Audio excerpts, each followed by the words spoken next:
Yun, magandang gabi sa inyong lahat. Andito kami ng apo ko. Yan, ng aking apo, si Kisha. Hi Kisha! Say hi to my vlog. Sinama ko siya dito sa lugar na to. Yan, bukid siya. Andito nga pala kami sa may bagong bypass road dito sa Gentry. Yung malapit sa All Home. Yun ang All Home. Tapos banda ron ay Sunnybrook. Tapos dito naman banda yung open canal. Okay? Tabi ka dyan, baka maano mo. Yan si Biyaya. So binilan ko siya ng bagong gulong. Actually yung gulong niya ngayon ay naka dual sport na siya. Parehas. Ito 6 months na siya. Tapos ito kagabi lang siya dumating. So kagabi rin namin siya kinabit. Tapos yun nga, ang issue ay dahil sa sobrang laki ng gulong niya. Yan, sa sobrang laki ng gulong niya, yung allowance, ayun, nakita niyo yung part na to. Yan, tapos sa kabilang side, tabinak, wala, medyo dikit siya. Pero okay lang kasi pag umaandar naman siya, hindi naman siya ganun na nakadikit dito sa ano niya, sa fork niya. Okay, so nawala na rin yung tapalodo kasi hindi na magkasya dito yung tornilyuhan dito sa part na to. Hindi na magkasya yung gulong pagka nakakabit. Yan, so inilawan ko para mas makita nyo. Wala na dito yung isang tornilyuhan dito sa part na to. Katulad nito. Yan, meron dito. Dito wala na kasi pag nilagay mo yung gulong, tumatama na siya sa ulo ng tornilyo. Bale, ano lang siya, holder lang siya dito sa speedometer cable niya. Okay, so wag niyo napansinin yung mags kasi yung rim niya at puro kalawang dahil sa ihi ng aso. Okay, so yung aking gulong, ayan, dual sport. Pati yung likod, bale ito mga 6 months na yata to. Pero goods pa rin siya syempre. Sobrang kapal pa niya. Yan oh, tama yung mags niya, yung rim niya. Puro kalawang dahil sa ihi ng aso sa lugar namin. Okay, so ito nga pala ay motor na Keyway CR152.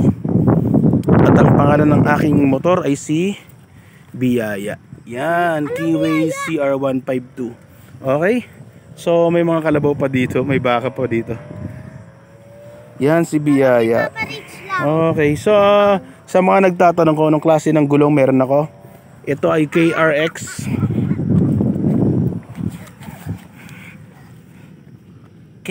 tire, dual sport. Nabili ko siya sa Shopee ng 1,359. So kasama shipping, tumototal siya na 1,399. Galing pa siya ng Cabanatuan, Talavera sa Nueva Ecija pa galing yung gulong. At 3 days mula nung in-order ko, 3 days lang siya dumating na rin. Ganun kabilis. Tapos ito namang isa, sa marketplace ko lang siya nabili, yung nasa likod. Ang size nga pala ng likod ko is 130 80 by 17. Tapos yung nasa harap naman 110 90 by 17. Stock rim din siya. Okay, so kapag ka stock rim yung gagamitin nyo, tapos stock lahat, gulong lang ang papalitan nyo. So ang mangyayari, namatay yung ilaw.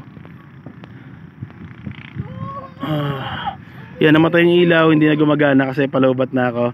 So yun, ang mangyayari ay matatanggalin yung tapalodo nyo. So kailangan nyo bumili ng panibagong tapalodo para doon. So next project natin dito kay Biyaya ay sprocket set ang susunod nating project dito para magkaroon siya ng hatak sa ahon. Okay? Tsaka yung kanyang tensioner, dahil medyo maingay na yung kanyang, ayun yung mga baka. Nakikita nyo ba? Ay, mga baka, ang dami. So yun, medyo dumidilim na, ayaw na gumana ng flashlight ko, nung ilaw, kaya uuwi na kami. Ito yung end gear ni Biyaya. Meron siyang bagong sapatos, KRX tire. Thank you. Siyempre salamat sa bumili ng gulong, nagbigay ng pambili ng gulong. Yung sa likod, sponsor yon ng amo ko sa Saudi noon, kay Mr. Khaled. Salamat sa iyo, boss. At ito namang nasa harapan ay bigay ng aking anak, regalo niya sa akin para daw mas maganda na tignan si Biyaya. Okay, so ayun, Medyo dumidilim na dito sa lugar namin. Tapos palobat ako kaya wala na akong flashlight. Ayaw gumana ng flashlight ko. Yun, kalabaw daw. Baka yan, nak, baka. Ayun, oh, lalaki, oh. Wag mo tawagin, nak. Baka bigla ka lusubin yan. Sige ka. Okay, so paalam na kami ni Biyaya. Biyaya, bye. Shoutout nga pala kay ATV Wanderer, Keep Rising, Max Style TV, at saka kay Abordo Mix Video, at syempre ang aking YouTube channel, Facebook channel na Facebook page. Ako si Kalabaw.